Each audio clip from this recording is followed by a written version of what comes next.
Hello, everyone, and welcome to this Edison interview between myself, Elliot Burstock at Edison Group, and Peter Hewitt, Director and Fund Manager at BMO Global Asset Management. Today is the 5th of May 2020, and once again, I'm looking forward to covering a number of topics with Peter. We'll be getting his thoughts on the severity of this recession, recent share price movements, and we'll also be discussing Peter's investment approach at BMO. Before we go into all that, Peter, welcome, and how are you holding up in this lockdown period? I am holding up, Elliot. It's great. You can be connected, and so I've got Bloomberg emails. Going to speak to you. I listen to a lot of conference calls with managers. I think eventually, maybe by the autumn or into next year, what I will miss is one-to-one meetings with managers, which I do. I'll try and see all of the fund managers, the trusts I own, at least once a year. And that is very useful. You get a lot out of that, and you can focus really on certain issues. Conference calls are good, but you're kind of receiving information and you can ask the odd question. So hopefully, though, by maybe the end of this year or that, will be a situation where we can get back to actually going and paying fund managers visits. But other than that, I found, yes, it's okay. We're managing fine. So thank you. Brilliant, thank you. And I guess just touching on that, how many fund managers would you say that during a typical month that you'd usually meet? And you mentioned that process is still going on as normal virtually? Well, yes, I mean, I'm actually based in Edinburgh, and I normally do, I would say, once a month, sometimes, not every single month, sometimes more often. I do a couple of days in London and maybe see 6 or 7 fund managers, mainly of trusts I own, sometimes of trusts I'm thinking of owning. And you can sit down and go through the whole story of their trust with them and ask them questions. At the same time, there's a lot of fund managers do come through, investment trusts come through Edinburgh do presentations, or they come into the office and see me. So it's difficult to say an exact amount, but I would say at least a dozen every month. I mean, it might be a bit less, say, in December because of Christmas or summer holidays with August, but other times it can be more. And then on top of that, I do go to conferences, which can also be quite a useful way of just keeping on top of what's happening in trusts, with particular trusts, with portfolios, or indeed sometimes just getting new ideas. So, but in terms of I'd say about a dozen each month.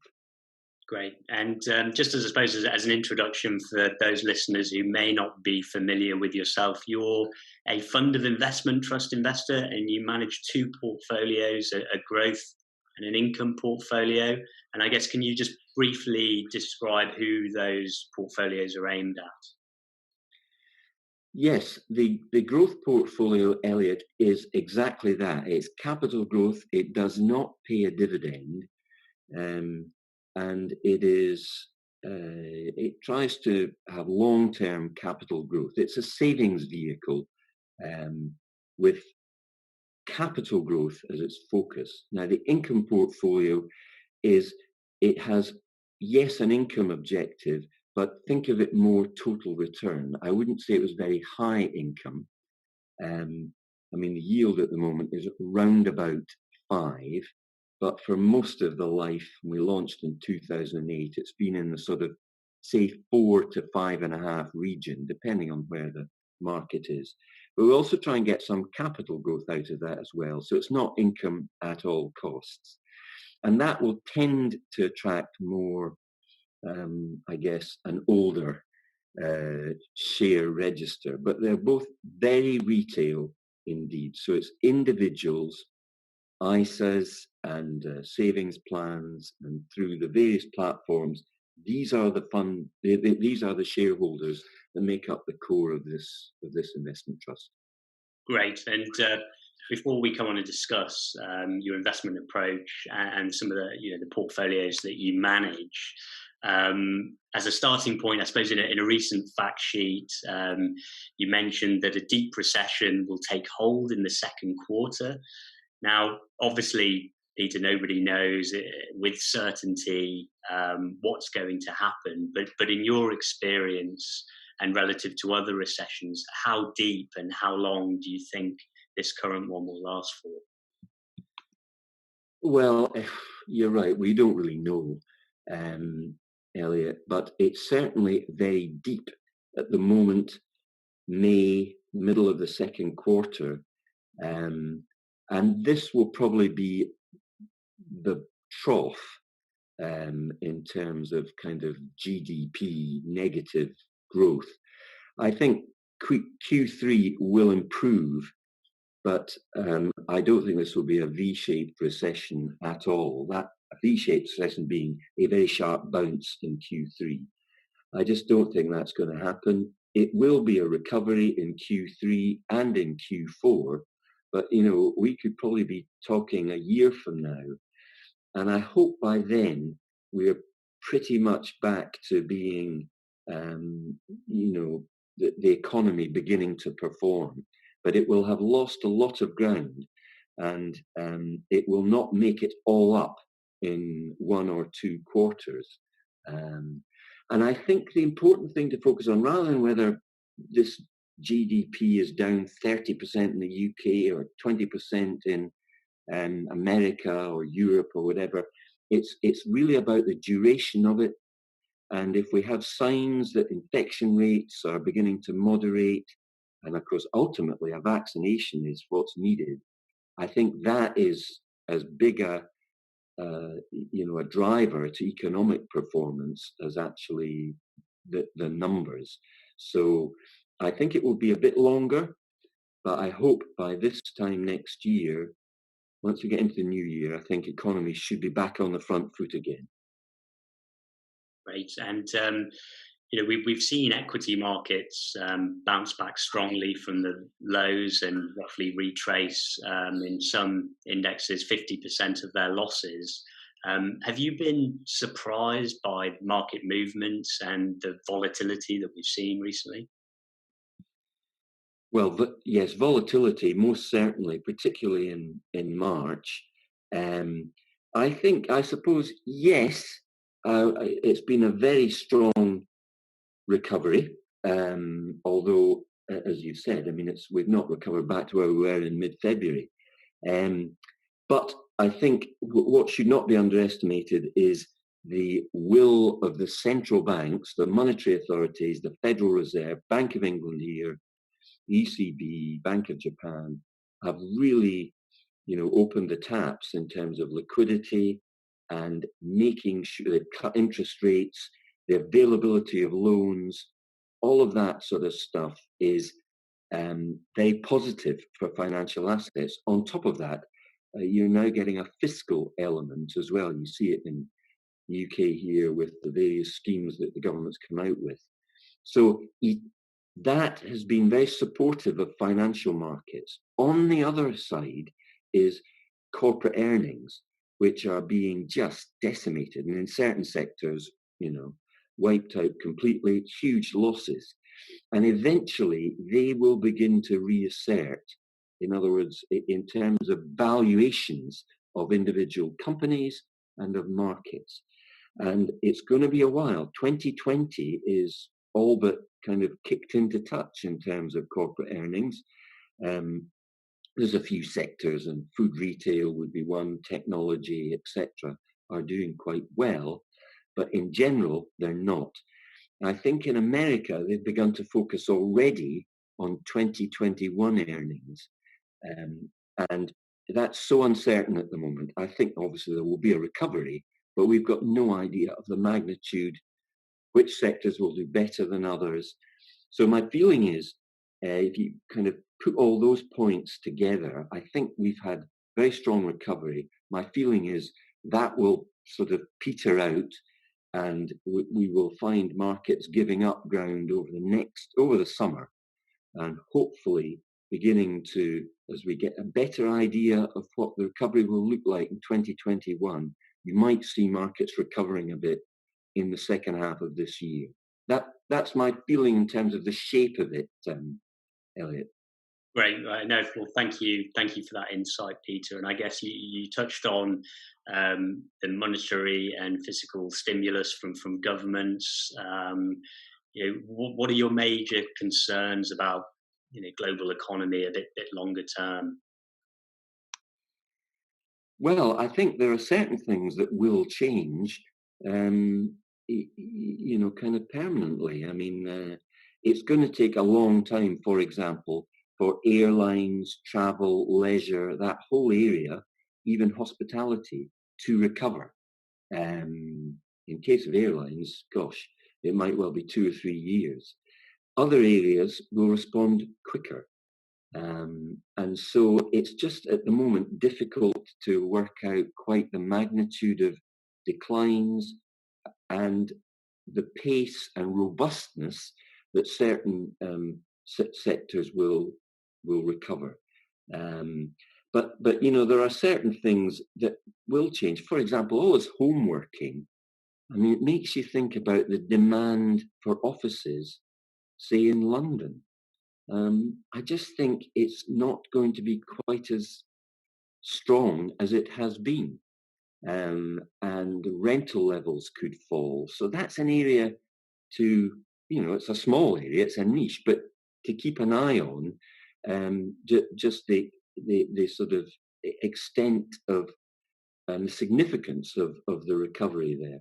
I mean, there's lots of things that could go wrong, and America falling out with China, like it seems like they're in the process of doing yet again, is not helpful either. But do you know, if you've been speaking to me 3 months ago, probably what you'd be really focusing on is, and how is Brexit going to affect the portfolio, Peter? Yes, yeah. Nobody's mentioning it now, but that will re-emerge again in the second half, and so that's another uncertainty. So there's just a lot of uncertainties. So I just think focus on what you know at the moment, and in my case, sticking with experienced, proven fund managers. Yeah. No guarantee for success, but that's definitely what I kind of would prefer to do. Yeah, and I'm sure we'll come on to discuss Brexit later on in the interview. But focusing on what we know and certainly what you've built a reputation of doing. What do you look for in fund managers during this period of extreme volatility? Well, one of the reasons I get a lot out of meetings with managers is I really try and understand their style, their approach, and their strategy. And what I don't want to see is big changes in that. So somebody who was a value manager suddenly on the quiet becoming a growth manager overnight. You kind of want to get familiar with the way they do things, and it may be I decide to sell the trust because I just don't think that's going to perform over the medium term. But at least I know what that particular trust and that manager is seeking to achieve. So I think just now, certainly experience, resource, and kind of consistency of approach are these are things you want. And then if I am bearish, then I can reflect that in my selections. Similarly, if I'm extremely bullish, which I'm not at the moment, I have to say, but I can again also, reflect that in investment selections. And then you get into individual trusts and things like levels of gearing and costs and all these sorts of issues that you can kind of focus on with an individual trust. It may be you've got a good manager, but it may be that's he's too highly geared, and suddenly the trust is becoming a lot more volatile than you actually might like. So you have to put that into the mix as well, Elliot. But in general, I try and get as familiar as I can with the approach of the fund manager and indeed even some of the big holdings in their portfolios. Great, great, thank you. And coming on to the portfolios that you manage at BMO, we'll be discussing the growth in the income portfolio. Can you touch upon the links between those two trusts and performance, and also, I suppose, sector mix? So just give us a real overview of those two portfolios. Okay, well, the two portfolios are separate in almost all areas, except for one thing. The growth portfolio, any revenue it receives, and it's not much. I mean, the gross yield of the portfolio is barely 1. But any revenue it does receive, it can does transfer that revenue to the income portfolio. And at the same time, the income portfolio transfers the same magnitude of that revenue back, except it's called capital. So it slightly boosts the NAV of the growth portfolio. Over the course of the year, 1%, you'll never see it. But it is beneficial, particularly for the income portfolio. It helps its revenue account a little. But the actual underlying selections are generally quite different. And at the moment, the growth portfolio has, I would say, two things you should know. Firstly, I've got a big exposure to what I would term secular growth. And that is areas which I think will really generate over and above the average consistently over time. And so technology and healthcare are definitely the best examples there. So in the growth portfolio, I'm looking at the biggest holdings here. We've got the Monks Investment Trust, which is a global growth trust with a lot of technology and healthcare names. The Allianz Technology Trust is second biggest, Polar Cap Technology, Worldwide Healthcare, Scottish Mortgage, and others. So these are the big holdings. And also, I have got about 15% of the portfolio in what you might call portfolio protectors.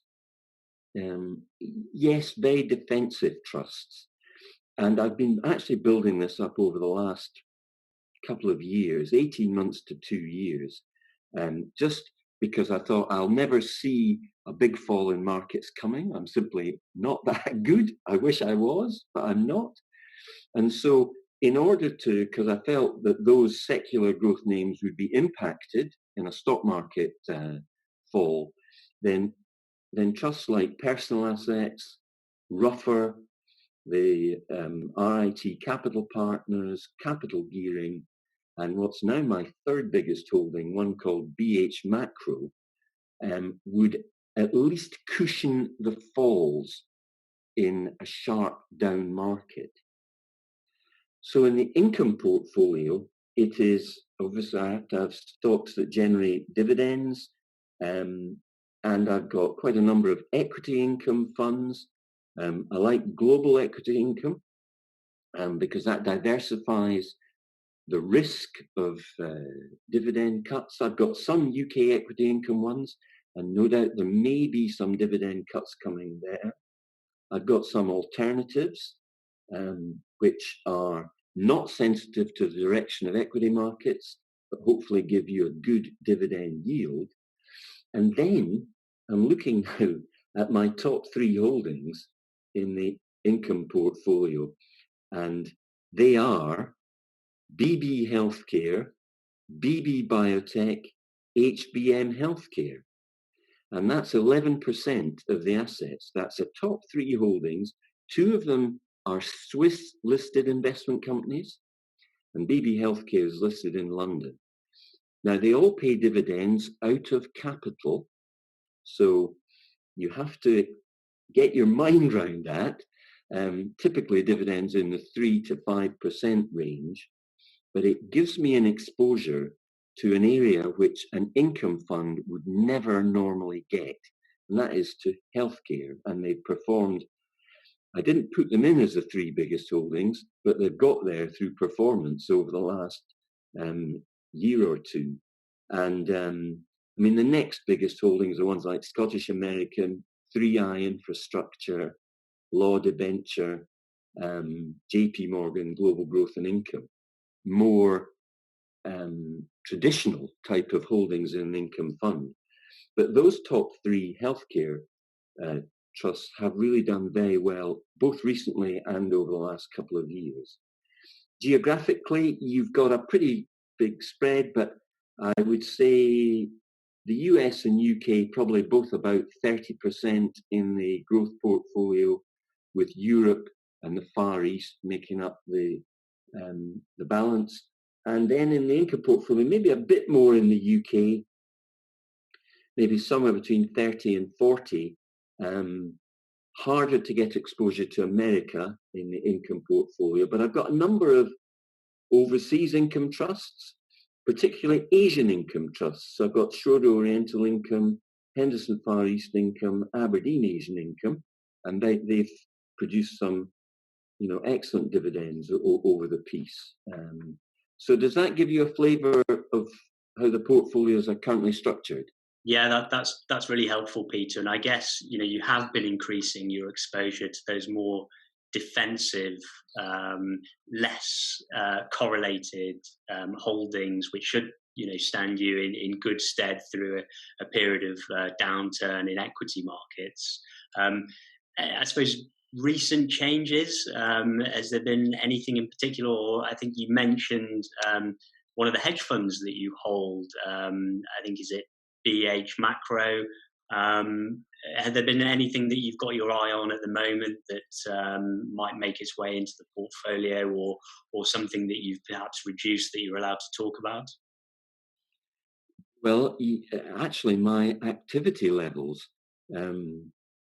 Elliot, which is bad news for stockbrokers, have been less than 10% over the last year. I mean, honestly, I've not made many changes. I have sold one or two in the income portfolio. I recently sold Temple Bar, which hadn't performed very well, change of manager, and a possible risk to the dividend. Hopefully not. But I did sell that one. But actually, I've not bought anything so far in 2020.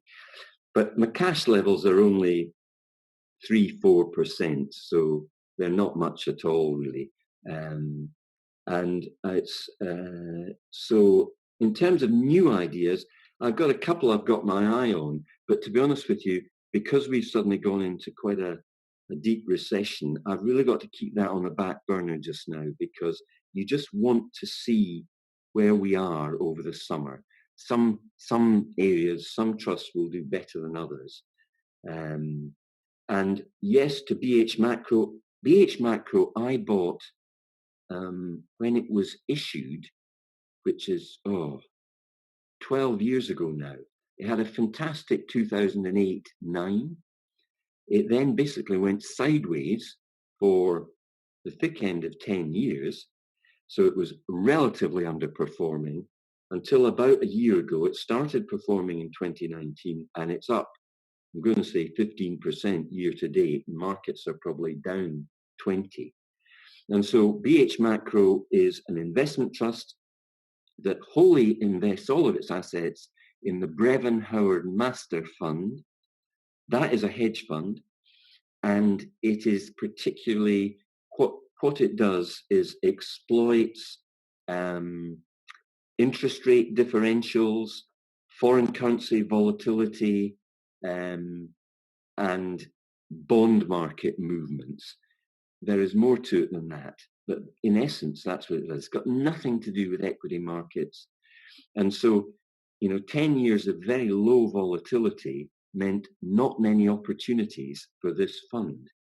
But the last 6 to 9 months, a lot of opportunities, and it has really performed very well.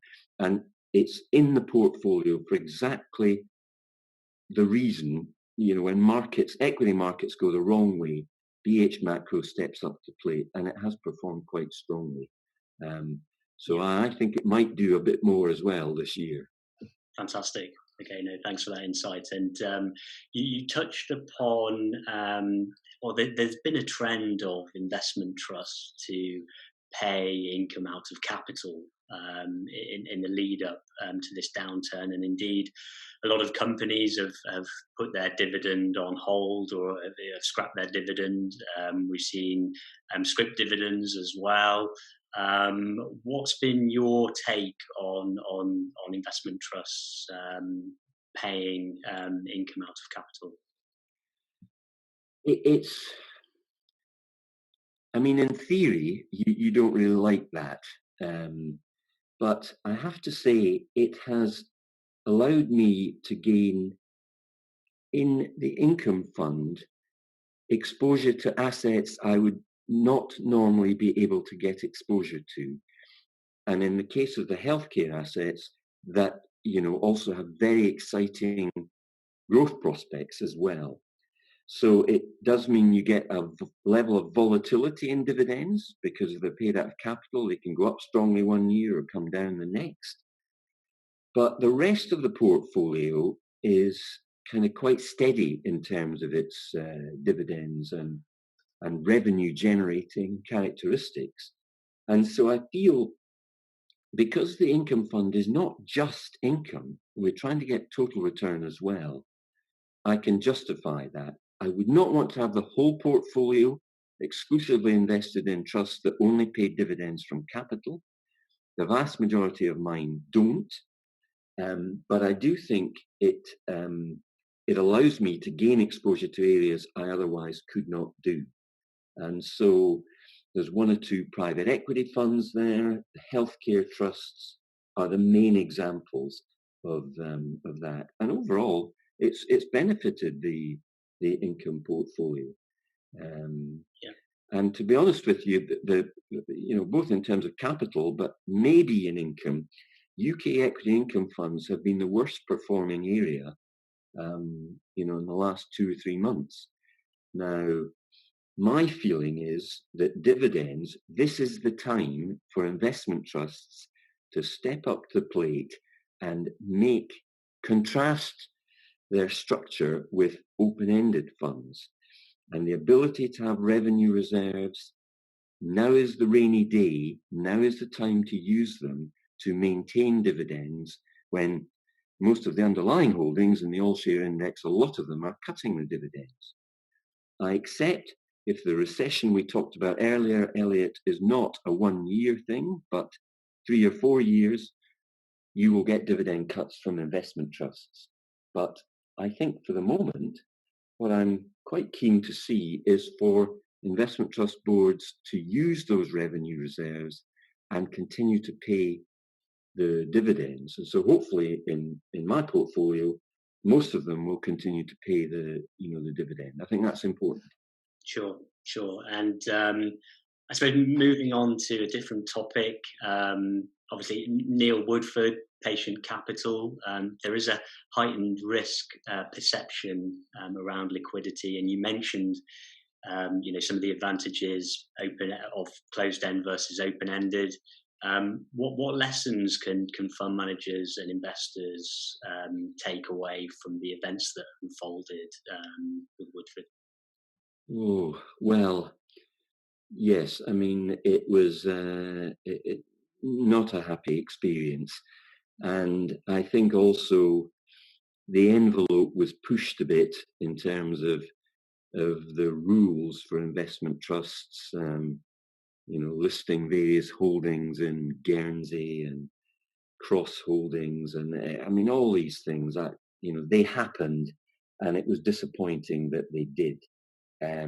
I think the basic idea of his trust, there's nothing wrong with it. Trying to exploit some of the interesting ideas that came out of mainly British universities. But it was quite high risk and would take a long time to come through. I think it might do. Some of the big holdings in that trust are very interesting. And some of the other fund managers I own those holdings in their investment trusts, which gives you a kind of endorsement that not all of what he did was a disaster. But you have to say the governance, and some of the behaviours was poor. The emphasis is on liquidity. Elliot, you touched on that, and I think we now look at underlying holdings in trusts I have, and I really do have a hard look at liquidity. If it's a private equity trust, it's pretty obvious. They're unlisted companies, and so it's not like they can buy and sell them overnight. What you don't want to see is a trust which is mainly invested in quoted equities, suddenly having enormous holdings in private equities, private unlisted equities, and not really very well communicated to the market. And so the characteristics of that trust are quite different. And I think, and now we're just extremely vigilant on that. And, I think that is one of the lessons that's come out of the Woodford fiasco. Great, thank you. And you touched on governance there. I suppose being a fund of investment trust investors, some investors might think or might be a little bit wary about fees. Do you think there's a misconception in the industry? And looking at the AIC, I notice your fees are well below the average for the flexible investment sector. I suppose, can you touch on your views on fees? Yes. I'll touch on our own fees and also fees of underlying holdings. I mean, we charge a management fee of 0.65%. There is a small but capped performance fee that if we did well, that's beating the all-share index and markets going up and the asset value going up, we could earn up to a maximum of 1% in terms of fees. The ongoing charges of both portfolios are just over 1, something like 1.02 and 1.05, Elliot. So it's relatively modest. In terms of the underlying holdings, I think fees, we all like lower fees. And believe me, I do put pressure on fund managers always to keep fees, as low as possible.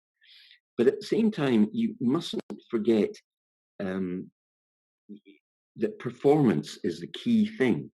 So, for example, private equity trusts look to be extremely expensive, and they are quite expensive. But then again, the resource they've got to put behind, you don't have one fund manager, you've got, a huge team of fund managers. And so, and also the amount they have to put into, managing each individual holding is quite significant. So whereas I don't like to see, open-ended performance fees that could have huge amounts in a good year, I do recognise that the key thing is what has been the performance. And most private equity trusts, a half decently run private equity trust, tends to outperform the all-share index over time. Now, it does it in a quite irregular way. It will underperform, and then suddenly you get a couple of tremendous quarters when they get realizations, and it does a lot better. And I don't want to not have these trusts in my portfolios simply because they appear to charge higher fees. There are reasons for that. And so, I've got a few private equity trusts and I'm kind of quite happy with that. And almost all of them have added to the performance of my investment trust because they've done quite well. So I think we just have to keep keep in perspective fees and also performance fees. I mean, there's a lot of trusts don't charge performance fees or only very modest ones, and that's fine.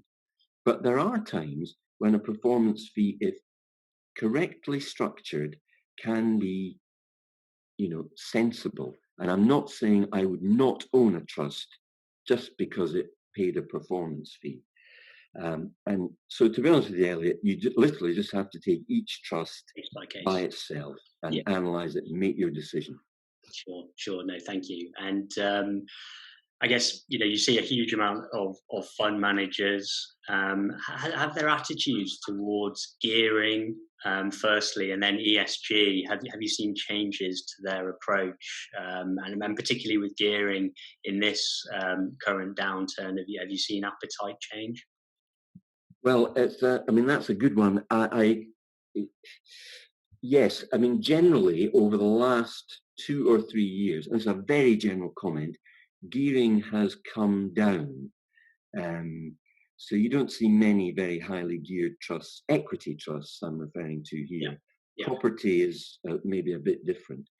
Um, so, so investment trusts as a sector went into this downturn not highly geared. Clearly, gearing will have gone up because asset values have fallen. Um, but would I want trusts to be de-gearing just now and going into cash? And the answer is probably not. Because if the fund manager thinks some of his underlying holdings are attractively valued, then you want them to be able to take advantage of that. And whether that means increasing an existing holding or taking a new holding, um, if they have the flexibility to do it through a modest amount of gearing, and by modest, let's say less than 15, probably somewhere between 0 and 10%, I think that is absolutely fine. And you also asking about ESG definitely is becoming a topic.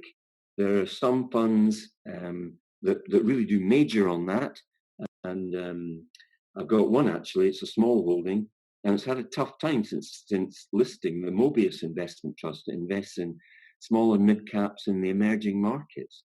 But it has a big ESG component to it, and they do try and influence managements, often in far off countries, about the importance of governance, and how they're structured. And that is a trend that is, I think, useful, and all power to them. So yes, it is something it's often a topic of conversation with fund managers. Okay, great. And I suppose just before we sort of conclude, historically, how should we look at the valuation of the two portfolios? And finally, Peter, do you have any thoughts that you'd like to leave our listeners with? Well, in terms of the growth portfolio and the income portfolio, they both trade around par. As we speak today, they're both at very small premiums. However, my feeling is that, and I would be very prepared to buy in shares, typically at a discount, and it has very seldom got to 5%. And even narrower than that, we would consider buying in shares. Have done in the past, haven't bought in any shares actually for a number of years now, but in 2008, 9, 10, bought in a lot of shares. But similarly, if there is demand and we're at small premium, we will issue shares also. And we've been doing quite a bit of that recently, actually, which is encouraging. So both trade roundabout par, and I do my best to try and make sure that that's where the market knows that that's where they will be. And going forward, I think partly an element of perspective here. I think the next couple of months, maybe over the summer, will continue to be volatile, and we might be lower rather than higher, as the difficulty for corporates who have their P&L accounts being smashed really does hit home to markets. However, longer term, you're going to have low interest rates for some time. I don't think inflation is going to be much of an issue for some time. And therefore, I think stock markets could offer some pretty decent returns on, let's say, 1 to 2 year view. And the interesting question, which we've not really touched on it, Elliot, is what will lead the market? Will it be value stocks or will it be growth stocks? In other words, by value, is it oils, banks, industrials, chemicals? or more growth orientated stocks, healthcare, technology, maybe certain consumer goods. Um, and the difference in valuations are huge between these sectors. I just feel that value stocks, it may be a while before they start performing again. And I'm quite happy to have a more growth focus to the portfolios I run. Brilliant, very interesting. Well, that concludes our interview. There was a lot to get through, but I hope everyone found it as interesting as I did. That just leaves me to say, thank you very much, Peter Hewitt, Director and Fund Manager at BMO Global Asset Management.